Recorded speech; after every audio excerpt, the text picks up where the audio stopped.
प्रधानमंत्री नरेंद्र मोदी ने कहा कि आतंकवाद जम्मू और कश्मीर में अपनी आखिरी सांस ले रहा है, जहां उनकी सरकार ने एक नई नेतृत्व व्यवस्था पेश की है, जो परिवारवाद से इस खूबसूरत क्षेत्र को बचाने के लिए है।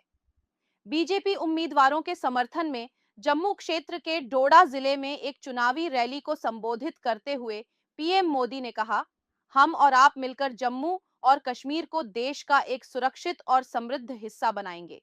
यह प्रधानमंत्री की पहले चरण की विधानसभा चुनावों के लिए 18 सितंबर को निर्धारित मतदान से पहले की पहली रैली थी।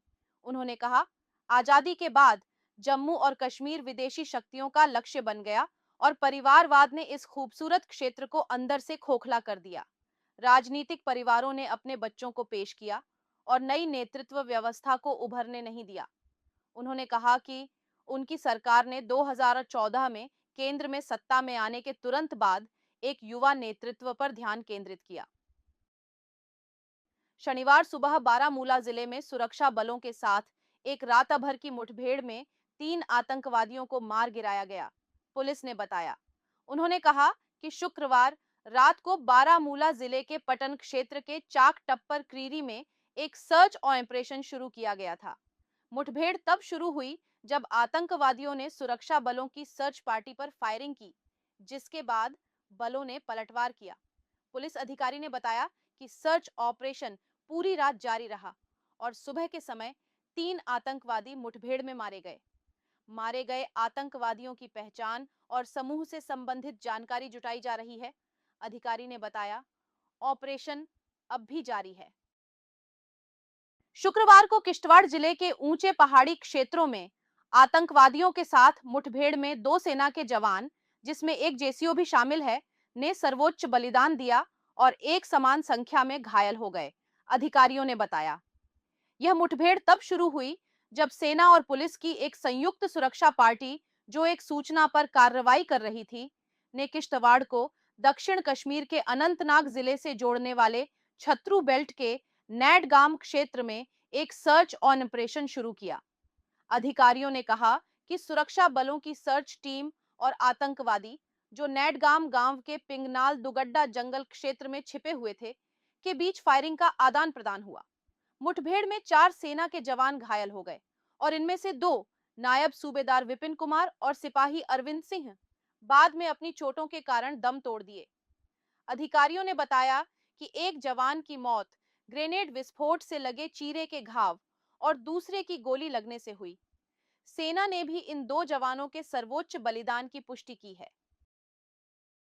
शनिवार को राजौरी जिले में नियंत्रण रेखा के पार घुसपैठ करने की कोशिश कर रहे आतंकवादियों के साथ मुठभेड़ में एक सेना के जवान घायल हो गए। यह मुठभेड़ नौशेरा सेक्टर के कालाल क्षेत्र में हुई, जब सेना की गार्डिंग टीम ने एक समूह को रोक लिया जो इस ओर घुसपैठ की कोशिश कर रहा था। यह नौशेरा में पिछले सप्ताह आतंकवादियों द्वारा की गई दूसरी घुसपैठ की कोशिश थी। इससे पहले 9 सितंबर को इस सेक्टर के लाम क्षेत्र में नियंत्रण रेखा के पास 2 हेविली आर्म्ड आतंकवादी मारे गए थे। जम्मू और कश्मीर विधानसभा चुनावों के अंतिम चरण में 40 निर्वाचन क्षेत्रों से उम्मीदवारों की कागजात की जांच के दौरान 37 उम्मीदवारों की नामांकन रद्द कर दिए गए। नामांकन पत्र वापस लेने की अंतिम तिथि 16 सितंबर है। ये सीटें 1 अक्टूबर को मतदान के लिए जाएंगी। जांच के दौरान 439 नामांकन वैध पाए गए, अधिकारियों ने बताया। जम्मू जिले में 113, बारामूला में 107, कुपवाड़ा में 50, बांदीपोरा में 46, कठुआ में 28, उधमपुर में 28 और संबा में 22 उम्मीदवार हैं। चुनाव अधिसूचना के अनुसार उम्मीदवार अपने नामांकन पत्र 16 सितंबर तक संबंधित रिटर्निंग ऑफिसरों के कार्यालयों से वापस ले सकते हैं। जम्मू और कश्मीर विधानसभा के 90 सदस्यीय चुनाव 3 चरणों में 18 सितंबर, 25 सितंबर और 1 अक्टूबर को होंगे। परिणाम 8 अक्टूबर को घोषित किए जाएंगे। डोगरा फ्रंट और शिवसेना के कार्यकर्ताओं ने अध्यक्ष अशोक गुप्ता की अगुवाई में जम्मू में पाकिस्तान का पुतला जलाया और पड़ोसी देश के खिलाफ नारे लगाए, जो जम्मू और कश्मीर में आतंकवाद को बढ़ावा देने के लिए जिम्मेदार ठहराया। उन्होंने किश्तवाड़ मुठभेड़ में पाकिस्तान के खिलाफ कड़ी कार्रवाई की मांग की, जिसमें एक जेसीओ और 2 सैनिकों ने सर्वोच्च बलिदान दिया। राष्ट्रीय बजरंग दल के कार्यकर्ताओं और नेताओं ने केंद्र सरकार से पाकिस्तान के खिलाफ कठोर कार्रवाई की मांग की, जो जम्मू और कश्मीर संघ क्षेत्र में आतंकवाद गतिविधियों का समर्थन कर रहा है। उन्होंने जम्मू में पाकिस्तान के झंडे को जलाकर अपनी नाराजगी जताई।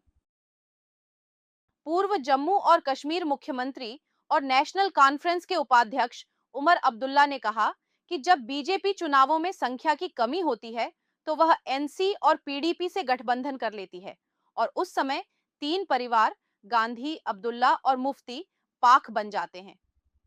कुलगाम में एक प्रेस ब्रीफिंग के दौरान उमर अब्दुल्ला ने बीजेपी को अवसरवादी करार देते हुए कहा कि जब पार्टी की संख्या कम होती है, तो एनसी और पीडीपी के साथ मिलकर काम करती है और तब जम्मू कश्मीर में अशांति के लिए इन पार्टियों को जिम्मेदार नहीं मानती।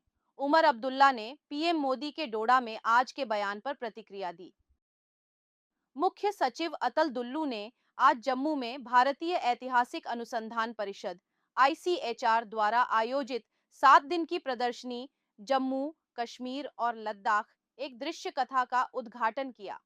दुल्लू ने प्रदर्शनी के विचार के लिए भारतीय ऐतिहासिक अनुसंधान परिषद, केंद्रीय शिक्षा मंत्रालय और सह स्पॉन्सरों को बधाई दी।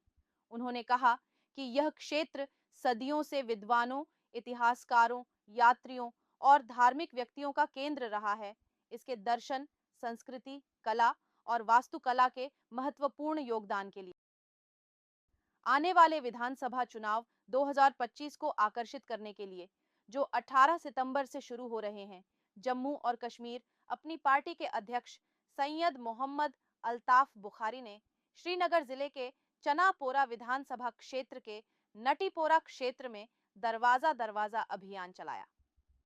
अल्ताफ बुखारी ने मतदाताओं से जम्मू और कश्मीर की शांति और समृद्धि के लिए जम्मू और कश्मीर अपनी पार्टी को वोट देने की अपील की।